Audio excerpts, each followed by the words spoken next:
Salut les jaunines, c'est Loïc, j'espère que vous allez bien parce qu'aujourd'hui on se retrouve pour parler de One Punch Man et plus précisément dans cette vidéo on va se faire une petite review du dernier chapitre qui est sorti, le 156, et franchement ce chapitre il était juste incroyable. Déjà on a le triple combat légendaire entre Flash, Garou et Sperme de Platine, on en apprend enfin un peu plus sur Blast, le fameux premier héros de classe S, on a aussi quelques indices qui nous sont donnés concernant G et ses pouvoirs, et enfin on a l'apparition de deux monstres qui ont l'air juste surpuissants à la fin du chapitre. Donc avant ça, si c'est pas déjà le cas, je t'invite à t'abonner à cette chaîne YouTube, à activer la cloche des notifications pour pas louper les prochaines vidéos. Comme d'hab, envoyez-moi toute votre force les jaunines et on est parti.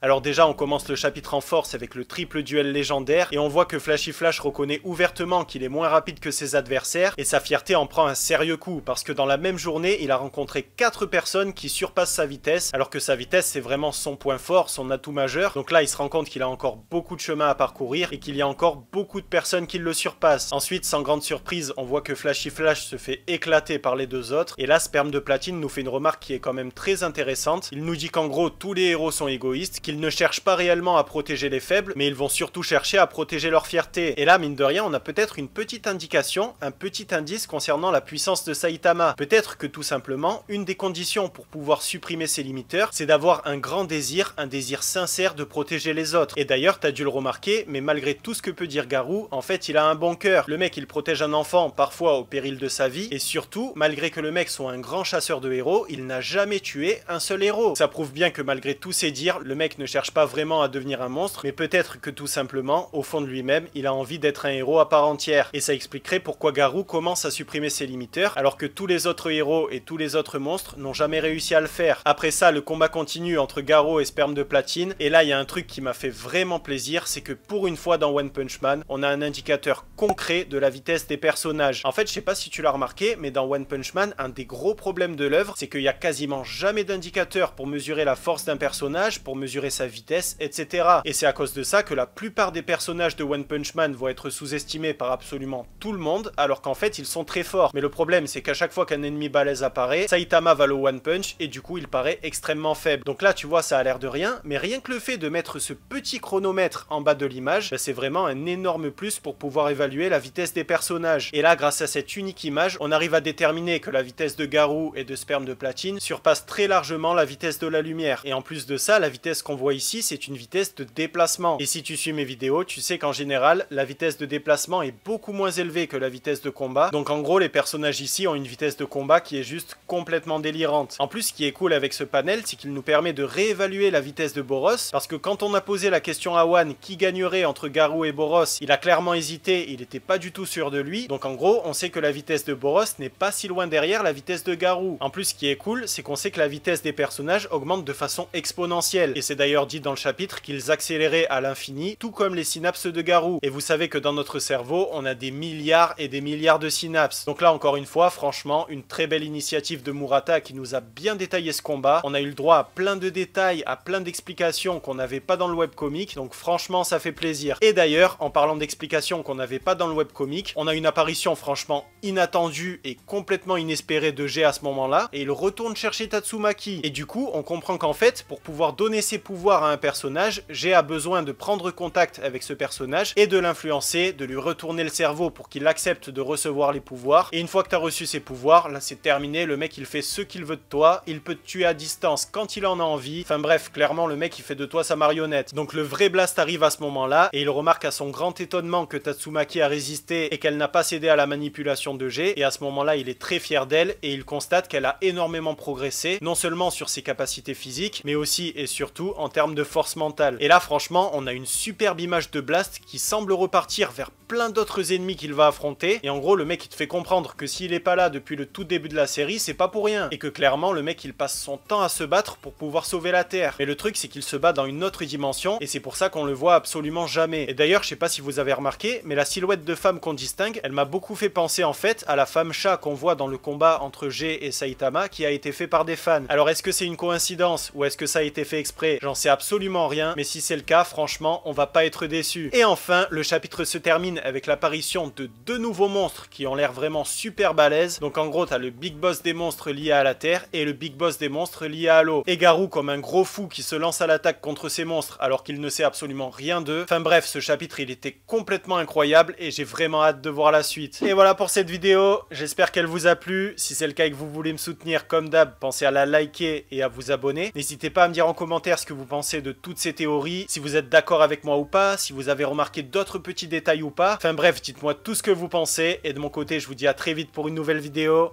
un nouveau manga et en attendant que la force vous anime les Jonin.